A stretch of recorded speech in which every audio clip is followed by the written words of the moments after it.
Good afternoon, everyone. Welcome to the third of our four distinguished faculty lectures for the 2003-2004 academic year. I'm Provost Mike Malone. Thank you for joining us today for this distinguished faculty lecture, The Rhythm of Change, presented by Ayano Kataoka, professor in the Department of Music and Dance. I'd like to start with our land acknowledgement. The University of Massachusetts Amherst acknowledges that it was founded and built on the unceded homelands of the Pecumtuck Nation on the lands of the Norwatic community. We begin with gratitude for nearby waters and lands. We recognize these lands and waters as important relations with which we are all interconnected and depend on to sustain life and well-being. The Pecumtuck had connections with these lands for millennia.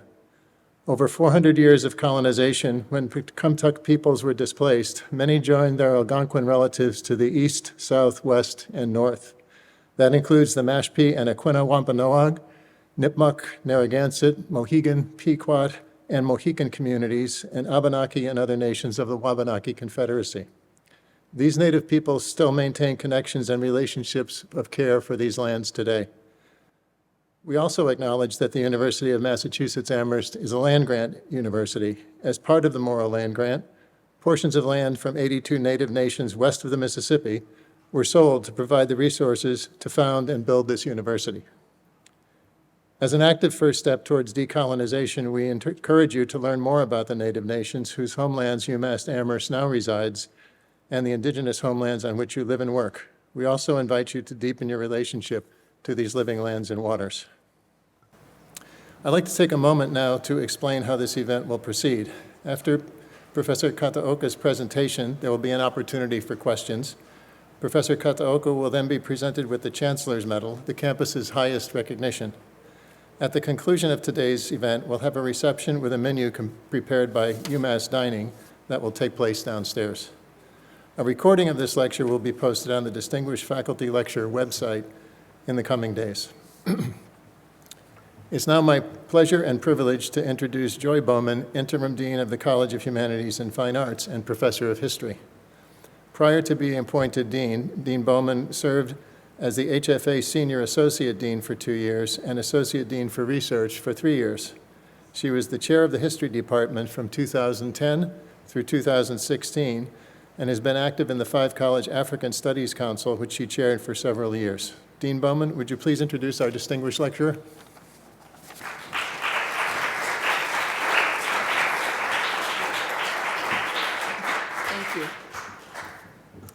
Thank you, Provost Malone. I'm going to try to figure out which glasses I need here. I'm delighted to be here today to celebrate Ayano Kataoka, acclaimed percussionist, marimbist, artist, performer, and professor of percussion in the Department of Music and Dance. Before we enjoy her three-part lecture, which will dive into a personal and historical exploration of percussion music in Japan, I'd like to share a bit about her. She spent her career captivating audiences with brilliant technique and elegant artistry. A native of Japan, she began her marimba studies at age 5 and percussion at 15. She started her career performing as a marimbist with a tour of China at the age of 9. Educated at Tokyo University of the Arts, the Peabody Conservatory at Johns Hopkins University, and the Yale University School of Music, she joined the Department of Music and Dance in 2008 as a lecturer. She quickly ascended to professor of percussion, teaching students in music education and percussion performance, directing and coaching percussion ensembles and chamber groups, leading student recitals, and more. In the classroom, Professor Kataoka challenges her students so that they can play inspiring repertoire while also caring for each of her students as individuals, an ethic she says was instilled in her by her first marimba teacher in Japan. She's also made significant contributions across the university through her interdisciplinary collaboration and social justice advocacy. In 2011, she organized a benefit concert for the Great East Japan earthquake and tsunami relief. In 2019, she collaborated with the faculty in the Department of Architecture and the College of Engineering on a solo performance and a panel discussion combining music and math, during which she expertly led her audience through different methods of notating percussion music. In 2022, she collaborated as a co-artistic director with faculty from the UMass dance program on elements, movement, and sound. The full-length show featured 12 percussionists and 15 dancers performing together at the University Museum of Contemporary Art. It was one of the first post-pandemic shows held on campus, and percussion and dance students celebrated the illuminating results of working together across their disciplines. In addition to her work at UMass, Professor Kataoka is a virtuoso percussionist and marimbas of international renown. As a dedicated advocate for contemporary repertoire, her performances often incorporate diverse elements such as spoken word, singing, acting, and innovative props, showcasing her multifaceted artistry.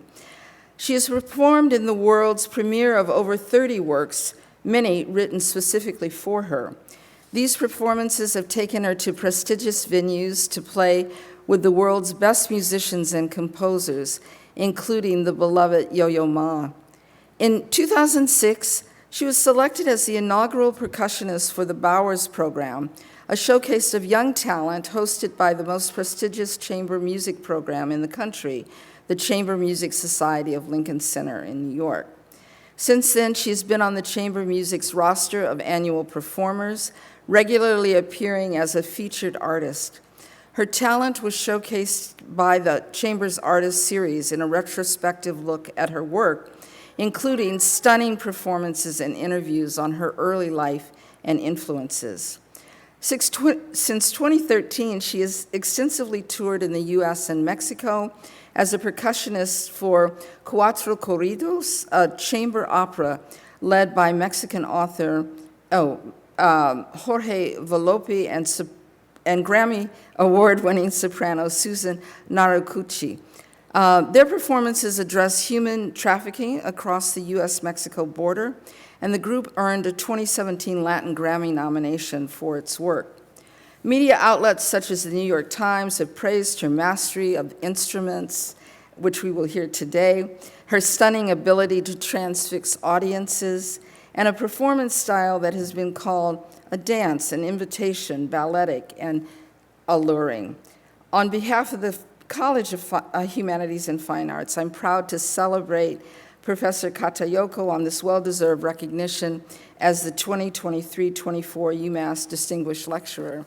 And now I hope you'll join me in welcoming Professor Kataoka. Thank you.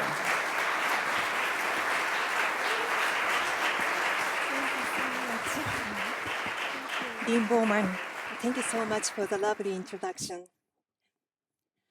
I'd like to thank College of Humanities and Fine Arts for the support, especially former Dean Barbara Kraushammer, who advocated for the nomination, review committee for considering me for this award, my colleagues, current and former students at the Department of Music and Dance, all my mentors and artists who grew me as a better musician as well as a pedagogue, friends and family for the support throughout my life up to this point.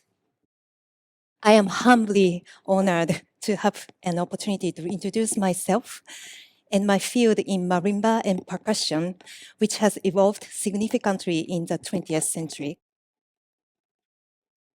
As an introduction, I'd like to talk briefly about my background, how I started music, and how I ended choosing marimba as my primary instrument. I was born in a suburb of Tokyo, Japan. There are no musicians in my family. My father was a salaried man, and my mother was a housewife. My parents wanted their children to take a variety of lessons to cultivate the arts. I have one older sister who began to take lessons in both Japanese traditional dance and koto the Japanese strings instrument. For some reason, I never took any of those lessons that exposed the student to Japanese traditional culture. Instead, I started to take piano and violin lessons when I was 4 years old at a kindergarten, 5 minutes away from my home. Unfortunately, I hated to play the violin. The way you have to hold the instrument with your chin, press strings with your fingers, and create sound with the bow by rubbing strings was a pain for me. 1 year later, I quit playing the violin. My mother found out that there was a marimba teacher who gave lessons at the kindergarten. My mother was familiar with the sound of marimba, a warm and beautiful wooden sound, from a radio show that was popular when she was a girl. She was excited to have her daughter to learn how to play marimba. I remember my first lesson was a group lesson with a few other kids. There were huge marimbas. Of course, as a 5-year-old girl, the instrument was gigantic. Facing each other with steps too that could reach the marimba bars, the teacher had us run circles around those two marimbas, hold mallets, and do glissando.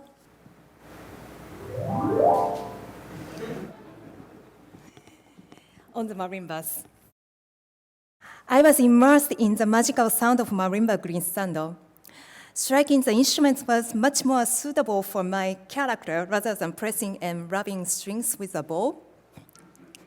I ended up studying marimba with that teacher for 13 years until I was admitted into a college of music in Tokyo. I was very fortunate that I was able to study marimba under a great teacher in such an accessible circumstance when I was a child, just 5 minutes away from my house. In fact, this is somewhat common in Japan. If you happen to encounter a marimbist from Japan, he or she would likely have a similar musical background, studying marimba at a young age, similar to how children in other parts of the world do with violin or piano. Why?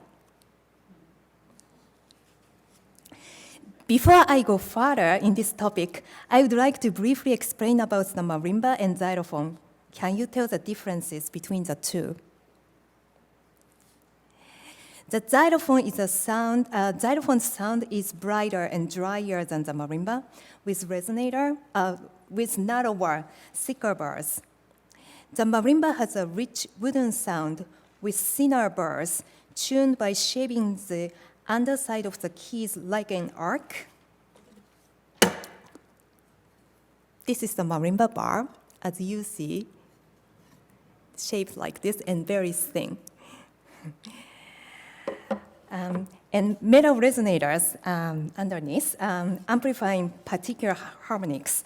The marimba has a wider range than xylophone.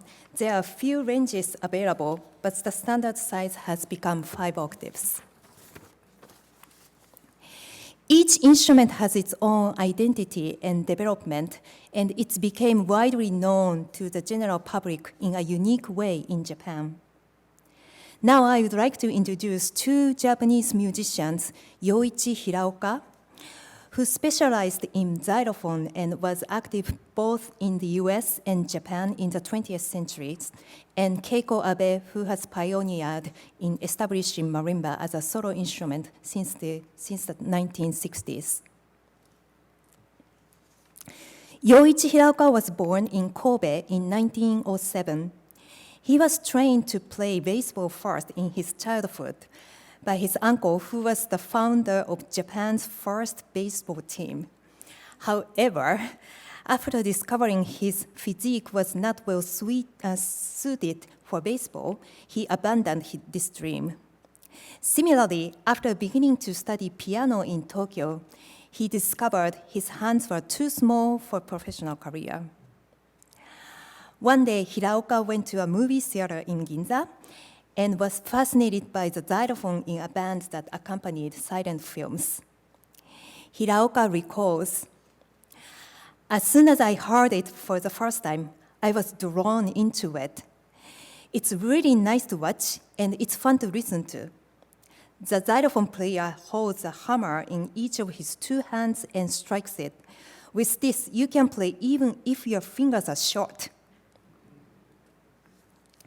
It became his habit to visit the music theater with his sister. A few years later, his parents bought Hiraoka a small xylophone. He taught himself to play it and in a few years become a xylophone specialist in a number of styles. In 1930, he went to the United States. He auditioned and became an exclusive artist for National Broadcasting Company. For nearly 11 years, he was in charge of a 15-minute live radio program every morning at a time when there was no television. He became so popular that it was said, boys and girls all over the United States wake up to listen to Hiraoka's xylophone every morning. However, after nearly 4,000 days with NBC, the Second World War resulted in Hiraoka's resignation. He decided to return to Japan after the outbreak of war between the US and Japan. During the war, his radio program was broadcast in Japan through NHK, National Public Broadcasting Japan.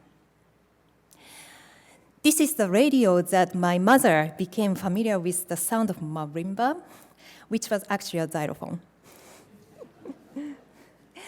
He continued to perform throughout Japan and gave over 2,000 concerts during and after the war. He became a national hero who brought the joy of music to a wide range of people through his xylophone performances. 20 years later, he returned to the US and became the first Japanese musician to appear at Carnegie Hall as a soloist with the New York Philharmonic. He became a US citizen and performed enthusiastically when traveling back and forth between Japan and the US. In 1981, at the age of 73, he passed away due to stomach cancer. Hiraoka wrote, "There is a widespread prejudice against the xylophone, even among music lovers and players themselves. This seems to spring from the belief that the xylophone is an instrument that cannot sing, that it is good only for semi-comic role in a vaudeville act. Some question whether it is a musical instrument.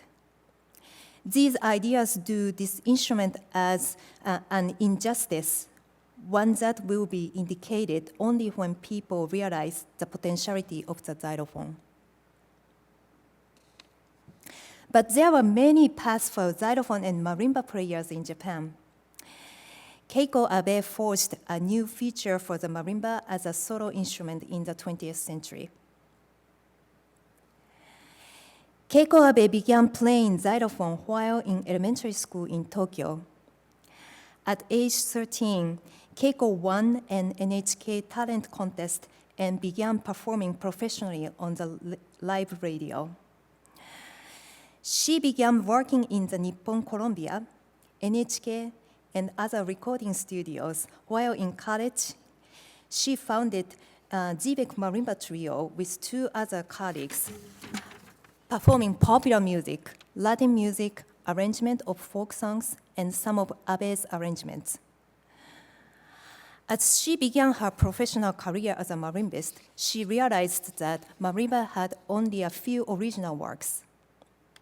She thought, if I don't build up my own repertoire, I will never be able to stand on my own. She started to commission up-and-coming composers. In 1968, she held a recital in Tokyo with only new works for marimba commissioned by Japanese composers.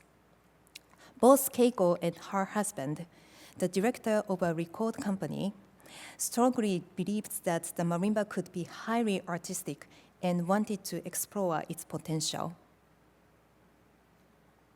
She has been passionately involved in a wide range of activities for more than half a century, including performances on the North and South American continent, Europe, and Asia, commissioning new works from outstanding composers, broadcasting and recording, training younger players through education and competition judging, and improving the instrument. Over 80 of her own compositions are now an important part of the repertoire of marimba players worldwide. Recently, I spent a few months in Germany. While I was there, I read a lot of articles and heard interviews in the process of preparing for this lecture. Among them, the following sentence was resonated with me the most. As I had more and more opportunity to work in Europe, I continued to wonder what I, as a Japanese, could do in the middle of the long and heavy history and tradition of music. I had a hard time balancing between career pursuit and personal life, and sometimes I thought among quitting. But I loved marimba so much that I couldn't imagine my life without it. We all have different talents and different jobs, supported and guided by encounters. We all go our separate paths. Now I would like to perform two pieces by Keiko Abe, Michi and Dream of the Cherry Blossoms. The word Michi means path. It refers to the different paths that are given to each person. It is also a path of meaning that leads to the truth of the universe in Oriental philosophy. In Dream of Cherry Blossoms, Abe expresses transience and grace when each petal from the full blossoms of the cherry tree begins to fall one by one. You will hear the theme from the famous Japanese folk song Sakura Sakura in this piece. Sakura, Sakura, yayoi no sora wa miwatasu kagiri, kasumi ka kumo ka nioi zo izuru, izaya, izaya, mi ni yukam.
So, as you can see from my performance, well, I'm a small person, so I move a lot.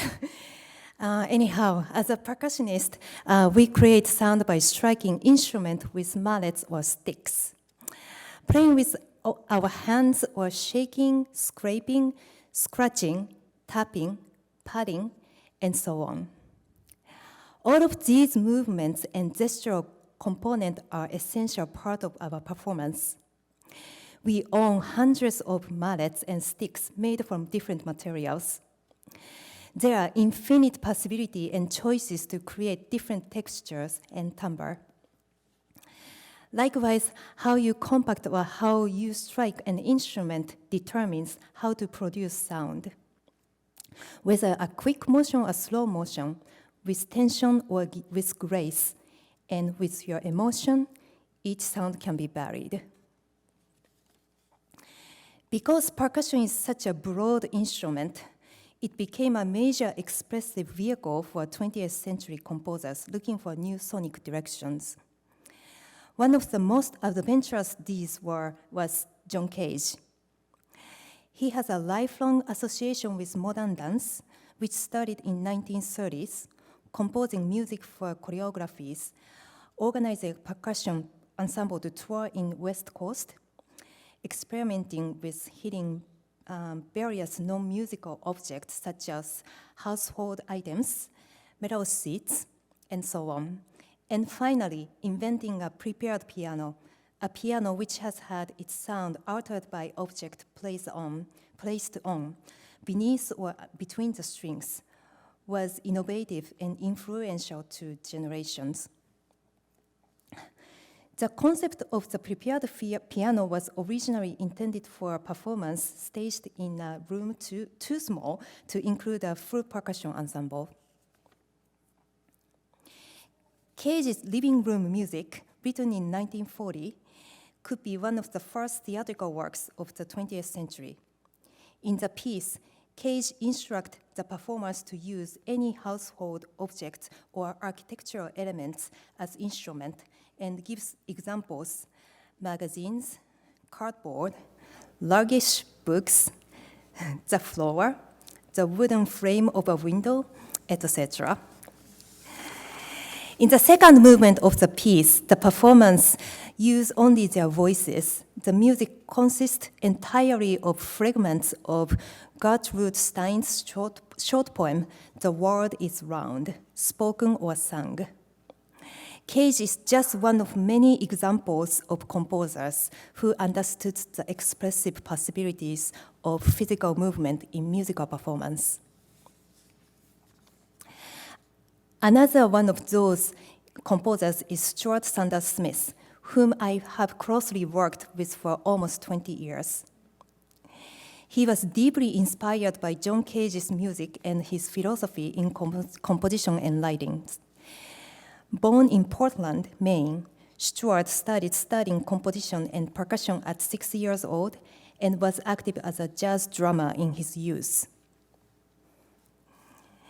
He received his DMA in composition from University of Illinois, Urbana-Champaign.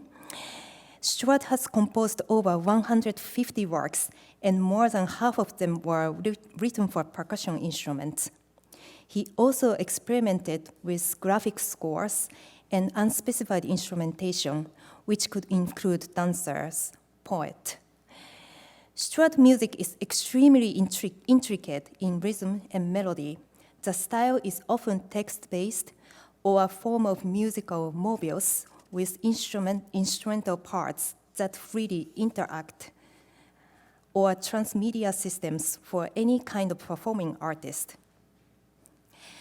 Stuart uses language in the form of body language, melody, and speech as the core of each of those styles. Today, I would like to perform Expert of the Authors, Solo for Marimba is spoken text. In this composition, Stuart chose words from 12 different authors. I'm going to perform 3 movements featuring Caroline Chute, Gertrude Stein, and Robert Bly.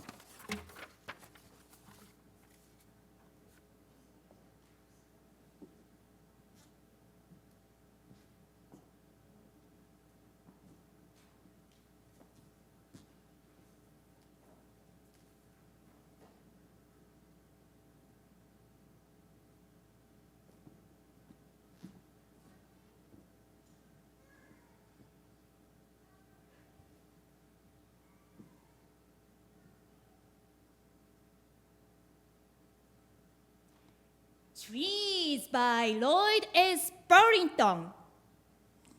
Age 8 3/4. Trees are best.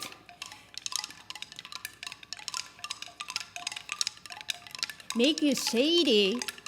Green for summer, fall is the best.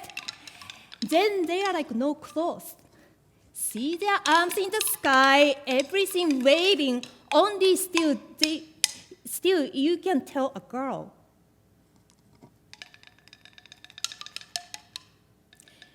Trees know, under trees ants busy.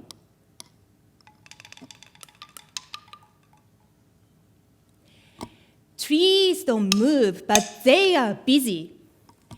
If you are a tree, you get to be old, way old, unless you get sawed. This makes them scream.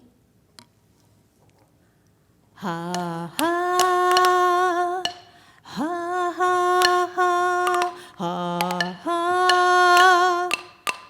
ha ha ha, ha ha, ha ha, ha ha. Ha ha ha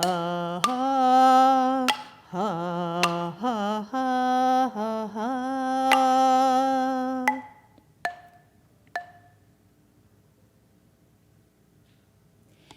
Trees are best.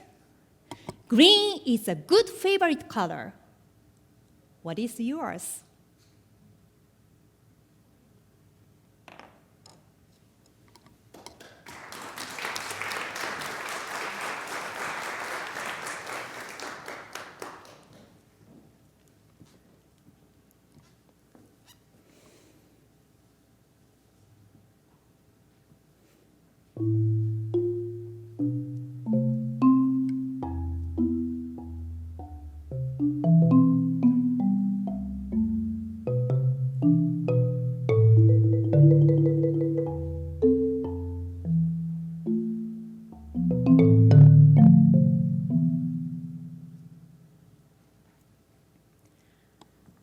I'm going to read what I have written to read because in a general way it is easier even if it is not better, and in a general way it is better even if it is not easier to read what has been written than to say what has not been written. Anyway, that is one way to feel about it. To begin with, I seem always to be doing the talking when I am anywhere. But in spite of that, I do listen. I always listened. I always have listened to the way everybody has to tell what they have to say. In other words, I always have listened in my way of listening until they have told me and told me until I really knew it.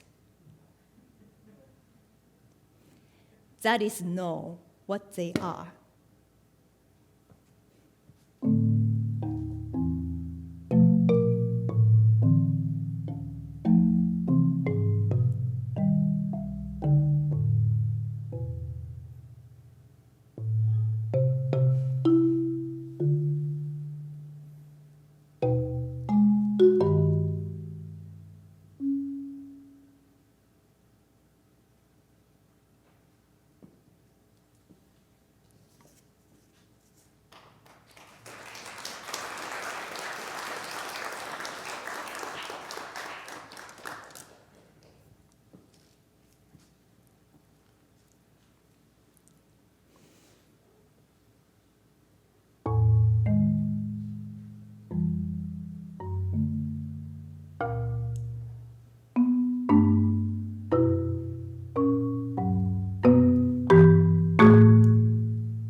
A man and a woman sit near each other, and they do not long at this moment to be older or younger, nor born in any other nation or time or place. They are content to be where they are, talking or not talking. Their breasts together feed someone whom we do not know. The man sees the way her fingers move. He sees her hands close around a book she hands to him. They obey a third body that they share in common. They have made a promise to love that body.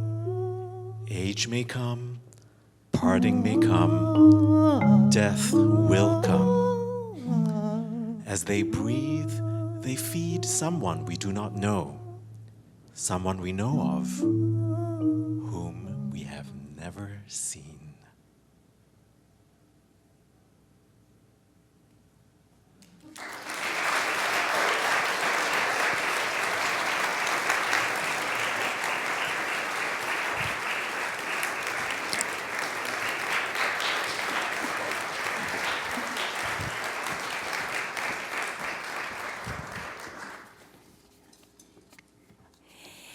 Thank you, Tian, for reading the text in the last movement.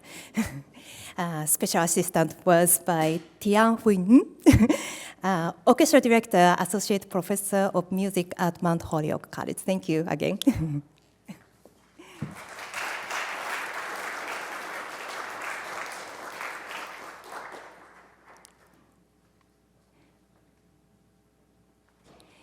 In the last section, I'd like to introduce one of the significant composers of the 20th century, Yanis Xenakis. He was born in Romania to a Greek family. During his education in Greece, he was both introduced to the music of Beethoven, Brahms, and other Europeans and immersed in traditional Greek music.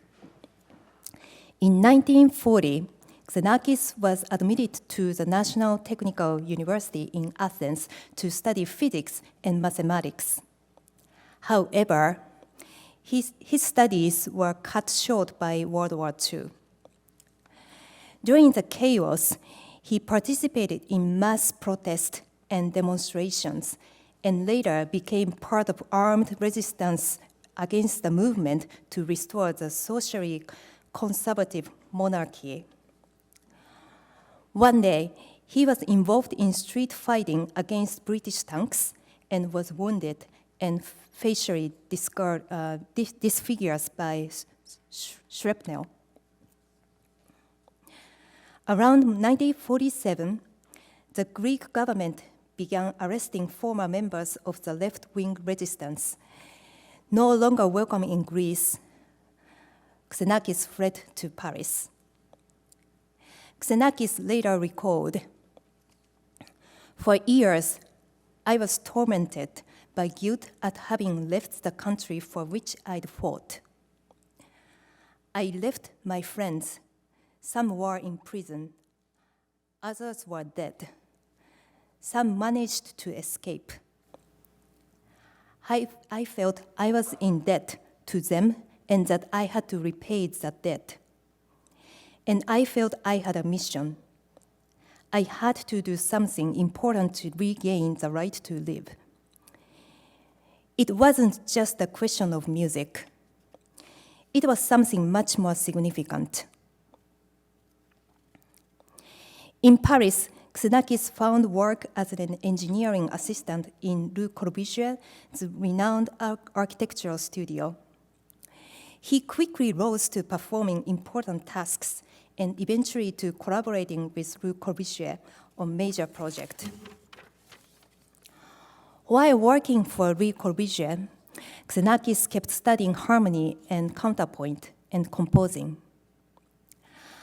After having guidance from several teachers, he met Olivier Messiaen, one of the most influential composers and mentors at that time, who found Xenakis to be a smart man with extraordinary talent.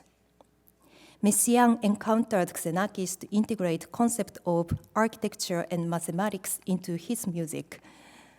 Styles and formulas that he developed translated into beautiful, exciting, and above all, convincing music. He designed music for pre-existing spaces and designed spaces to be integrated with specific music, composition, and performances. One of Xenakis' sensational works, Persephassa for Six Percussionists, is a great example of this component. Having the six percussionists surround the audience, when rhythmic passages and accent are passed around among the six players, listeners experience a circled sound effect in a space. Now, I will conclude with my performance of Rebound, one of Xenakis' masterworks for percussion. The work consists of two movements, A and B. A starts with a simple alignment of eighth note to introduce 7 drums. As the piece goes, polyrhythms create intricacy and build up intensity relentlessly to the climax. B is led by steady rhythm with a grace notes on bongos and melodic lines on lower drums simultaneously. Skin drums and primitive wooden sounds merge at the end to create a climax. It is an immersive abstract ritual, a pure music full of marvelously efflorescent rhythms going beyond drama and tempest. A new masterpiece. I would like to thank you all so much for being here today. Hope you enjoy the last piece, Rebounds by Yanis Xenakis.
will you entertain questions before the presentation of the Chancellor's Medal?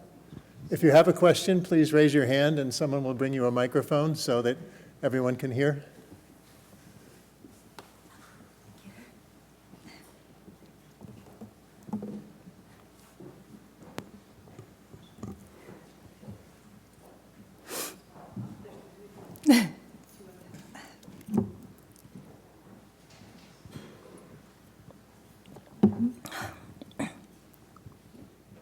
I just want, sweet. I just wanted to say thank you for your beautiful performance. But also, do you have a favorite piece, like one of the earliest pieces you remember learning how to play? Could you repeat that again? I couldn't hear Sorry. the last part. Yeah.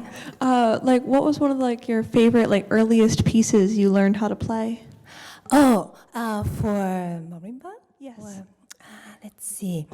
So, the piece that I started to work on was more likely a transcription of the classical music. That's how I started to learn marimba.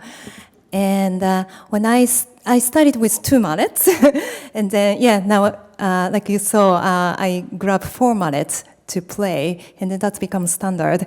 And that's when I was in middle school or something, 13, 14 years ago, my teacher said, yeah, why don't you start doing that? And then the first piece that I played was a piece by Bach, J.S.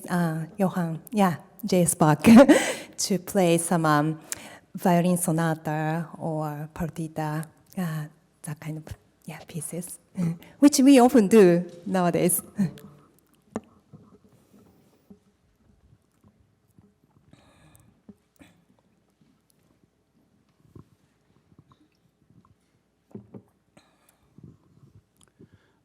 Thank you so much. That was fantastic.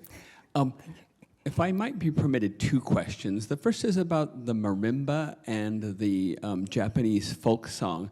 What is the scale that the original song is in? And then does that present a problem for the marimba to adapt that scale to the marimba's sort of tonal architecture? Great question. That's a little bit more specific. So folk song is often the scale would be a pentatonic scale that I think the Sakura Sakura was a pentatonic. So pentatonic scale is usually the 4th and 7th, I believe. Sakura Sakura Sakura no yayoi no sora. So the G is dropped out. So there are 2 notes in the whole octave. So to adapt, I guess just kind of didn't have to adapt. I guess just a play on that instrument. I guess are you asking about maybe a different countries' music may have a different sort of pitch correction? Let's see. No, in this case, our marimba is a westernized scale that we have. So we don't. We often probably use that scale as a already standard. So it doesn't have a. We don't do much of the adjustment, I believe. If that's answered correctly, I hope. Sure. I'm also struck by introducing John Cage into your talk because, of course, Japan was so influential for him. And I'm wondering, I don't know if I have a very well thought out question yet, but I'm just wondering about these arcs of music between a Japanese person, Keiko Abe, that you introduce, who's trained in a kind of Western instrument, and then sort of composing new music on that instrument, versus someone like John Cage. I don't know. So this is why I say my question's not very well formed yet. But what's the kind of crisscross between these 2 trajectories? The one person who's coming at their own sort of tradition after Right. studying Western music and being trained in Western music, and the person who's coming from the West and getting something, sucking up something from Japan. I'm curious about if you have thoughts about that. The John Cage, yeah, he was very influenced by the Buddhism and then very Eastern culture that he was fascinated by. And then after a certain time, he started to have a more of a chance, like music to use the chance, like using kind of like using dice, and then on the day of the performance, deciding which section play and such. And so there's that. And then Keiko Abe, her music is very interesting because she often, the pieces that I performed is coming from her definitely Japanese cultural background of the folk song that she came through. And then she really put that thought to on such a westernized instrument to put on. So I think that was definitely her innovative sort of process for her to establish, and then that became such a the pioneer for that. She really otherwise marimba wasn't be such an instrument to be featured or becoming a solo instrument to be recognized for. So she was definitely the one that contributed for that figure. So okay, I hope I answered. Okay, all right, thank you. Yeah.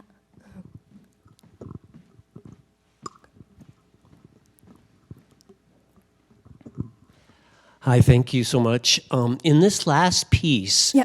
is it entirely notated? And is there any room for improvisation in that? And then do you employ improvisation in your music at all? The next piece is slowly written out. So I cannot improvise. So there's that, and then lots of polyrhythm that is going around. So that sounds like as if it's improvised between that. So, but it's really written throughout. Very mathematically. That it's very structured. In terms of how if I improvise or not, I used to do a little bit, and then nowadays I don't do much, but I miss doing it. So I hope I will do in near future. Great. Thank you. I do have to say that the marimba, people know that I'm from Mexico, and there's a lot of places in Mexico where you would go and they play in the marimba, and it does have that sound that as you were playing, with completely different rhythm, it transformed me back to a lot of parts of my childhood where I would remember. It's usually in the Veracruz area where they have it, where I would go with my parents. So thank you for that formidable gift of just transporting us to a different part and sharing your story with us, sharing your art with us, and most importantly, being a part of UMass. This is incredible. So thank you very much. But with that said, thank you all for your questions, your participation, and it is my honor to present Professor Ayano Kataoka with the Chancellor's Medal, the highest honor bestowed upon our faculty in the UMass Amherst campus. Congratulations, Professor Kataoka.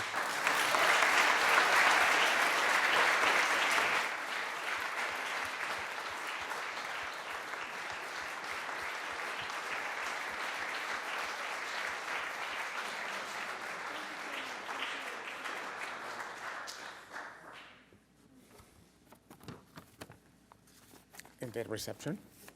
Yes.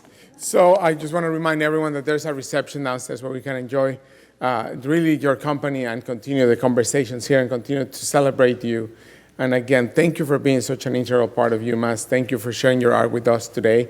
And thank you for everything that you have done in your career and that you will continue to do. So thank you.